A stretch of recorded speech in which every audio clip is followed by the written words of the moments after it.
Workers who were kidnapped by unknown gunmen have been released from captivity after 10 days. They were released yesterday, January 23, 2022. According to the CDC state manager, they are under strict medical attention at the CDC Cottage Hospital in Tiko. Family members and loved ones of the victims expressed their joy following their release as they assembled to celebrate their return.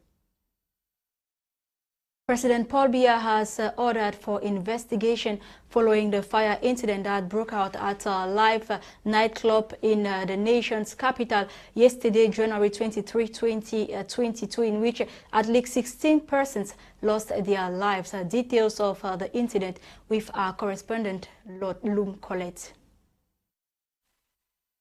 This is what has become of the Lee's nightclub in Bastos, Yaoundé, now militarized with access blocked to road users plying this path after fireworks from the popping of a champagne in this nightclub turned into flames as it mixed with gas, leaving 16 persons roasted to death and some wounded. The incident that occurred on the night of Saturday breaking Sunday morning, according to eyewitness, is frightening. My name is Michael.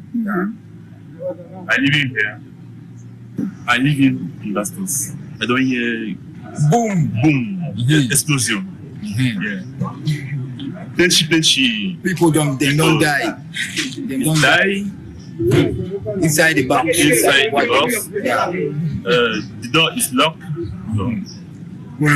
Colonel from B. He became the woman. Oh, they like the they enjoy inside the box. The box, yeah.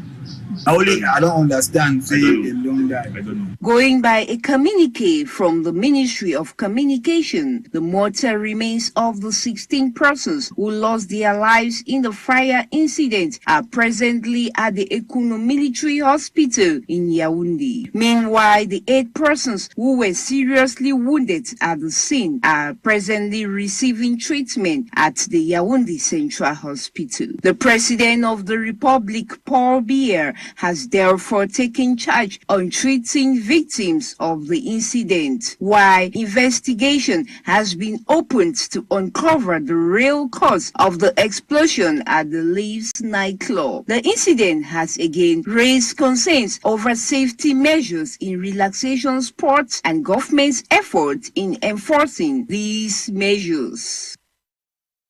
Cameroon's heavyweight champion Francis Ngannou has retained his heavyweight title as 5 rounds of fierce fight with or after 5 rounds of fierce fights with opponent Cyril Gane, and this was after a unanimous decision arrived at on Sunday, January 23, 2022. And President Paul Biya yesterday took to his Twitter handle to congratulate Francis Ngannou on his stunning victory at the UFC World Heavyweight Championship in mixed martial arts.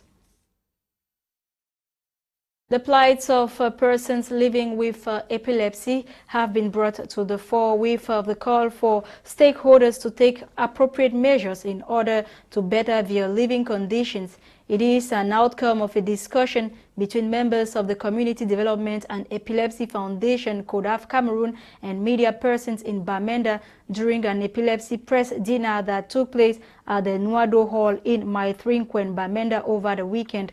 Dubbed Making Epilepsy a Healthy Priority or a Health Priority in Cameroon, the press dinner had as a main objective to campaign for the education and health rights of persons living with epilepsy through the media and schools. 12 players of Comoros have tested positive for the COVID-19, amongst which their 2 main goalkeepers ahead of the round of 16 match of the AFCON 2021 with Cameroon this Monday, January 24, 2022.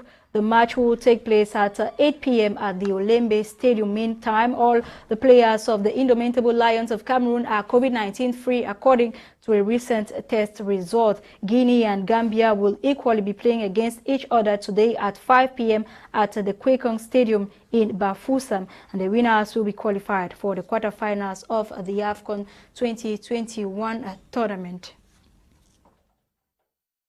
And let's take our AFCON updates of the matches that were played yesterday. The Super Eagles of Nigeria have been sent home. Tunisia, that qualified for the next stage with a lesser points than Nigeria, has sent them back home. They were thrashed 1-0 by Tunisia during the yesterday match in Garoua.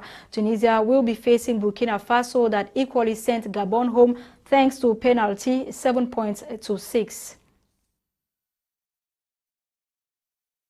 The die is cast. Algeria and Cameroon will face each other at the end of March in a two-legged playoff for one of 5 places reserved for Africa in the World Cup Qatar 2022. FIFA proceeded on Saturday with the draw of the playoff of the World Cup 2022. Senegal will face Egypt, Ghana versus Nigeria, Morocco will face the Leopards of Congo, while Mali will face Tunisia. The matches will take place in March during the next international break. The 5 winners of the double-header will qualify directly for the 2022 World Cup Finals, which will take place from November 21 to December 18 in Qatar. Only Mali, amongst the 10 contenders, have never qualified for the World Football Showpiece, while Cameroon holds the record for appearances by an African team with 7 between 1982 and 2014. And out of the country, Defense Minister in Burkina Faso, General Aimé Barthélemy Simpore, has spoken on national TV to reassure the population that no institutions had been targeted after shots were heard in several army barracks over the weekend. The shots heard come a day after new demonstrations of anger by residents in the capital Ouagadougou on Saturday morning. The police were quick to enforce the restrictions after protesters began erecting blockades on the city's main road. The protesters marched to protest insecurity and show solidarity for Mali, recently placed under sanctions by the West African political bloc ECOWAS. And that was it for today's edition of Prime Flash, produced by Junior Pelama. Thanks for watching, faithful viewers. You have more stories in our 6:30 p.m. Prime News with Fon Quinta. Coming up next is In the House with Eileen Sama and her ladies. Have a nice time.